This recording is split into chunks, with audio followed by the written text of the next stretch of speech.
A continuación veremos o vamos a definir el movimiento armónico. En la última sesión que nosotros tuvimos, que se hizo de manera presencial, ustedes resolvieron estas preguntas, ¿cierto? Entonces aquí se las presento. ¿Cómo es el movimiento de las manecillas del reloj? Cada uno de ustedes contestó eso en su cuaderno. ¿Cuál es el tiempo que tarda en dar una vuelta completa alrededor de la circunferencia? ¿Cómo es el movimiento de los pistones de un motor de un vehículo? Describa el movimiento de un péndulo, describa el movimiento de las cuerdas de una guitarra, cómo es el movimiento y cuánto tarda la luna en darle una vuelta a la Tierra y esta alrededor del Sol. ¿Qué notas en común en estos ejemplos de movimientos? ¿Qué cosas hay en común, cierto? Ustedes hicieron esto en su cuaderno de apuntes. Para concluir eso que ustedes escribieron en su cuaderno, se trata de movimientos que se repiten con las mismas características en intervalos iguales de tiempo, ¿cierto? Entonces, si ustedes observan cómo es el movimiento de las manecillas de un reloj, si ustedes se están dando cuenta, las manecillas del reloj giran en sentido contrario, perdón, giran hacia la parte derecha, ¿cierto? Hacia la derecha, ¿cierto? Y tienen un movimiento constante, ¿cierto? Uno que representa pues los segundos, ¿cierto? Que es el más largo y el que gira, se puede decir, un poco más rápido a comparación de las otras manecillas, ¿cierto? Y pues que cuando da una vuelta completa, ¿cierto? Hace que gire el minutero, ¿cierto? Entonces, y así empezamos a observar qué está sucediendo con los movimientos de las manecillas del reloj. ¿Cuál es el tiempo que tarda en dar una vuelta completa alrededor de la circunferencia?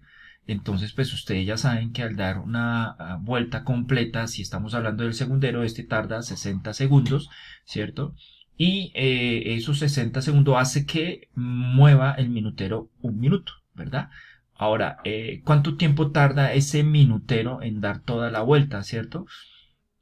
Ese minutero tarda 60 minutos, ¿cierto? Y esos 60 minutos me indica que hay un movimiento en la otra manecilla que me indica las horas, ¿cierto?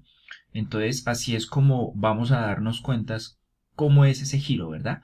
¿Cómo es el movimiento de los pistones de un motor? Esa era una de las actividades que ustedes debían averiguar y pues dar respuesta. Si ustedes se están dando cuenta, el movimiento de los pistones hace este movimiento, como ustedes están viendo aquí en el mouse, ¿cierto? Hace esos movimientos, ¿cierto? Igual ustedes debían hacer la descripción. Describan el movimiento de un péndulo, entonces el movimiento de un péndulo es aquí, está colgado, ¿cierto? Los relojes antiguos tienen ese péndulo y lo que hace es este movimiento, ¿cierto? Empieza a hacer este movimiento.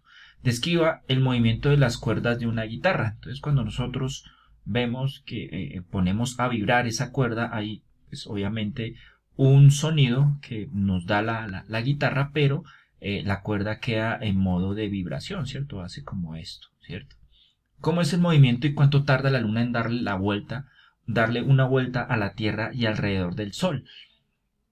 Entonces, pues si nos damos cuenta, el movimiento que realiza la luna alrededor de la Tierra, pues esta gira generando una especie de órbita circular, ¿cierto?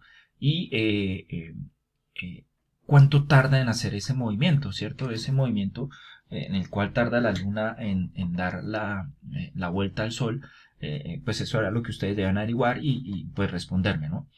¿Y cuánto tarda la luna en darle, bueno, aquí ya, y cuánto tarda la Tierra en dar una vuelta al Sol, ¿cierto? Entonces, el movimiento que describe la Tierra al girar alrededor del Sol es de tipo elíptico, ¿cierto? Y sabemos que dar la vuelta al Sol tarda 365 días. Entonces, ¿qué notamos en común? Que existe un movimiento periódico, ¿cierto? Y que tardan tiempos iguales, ¿cierto?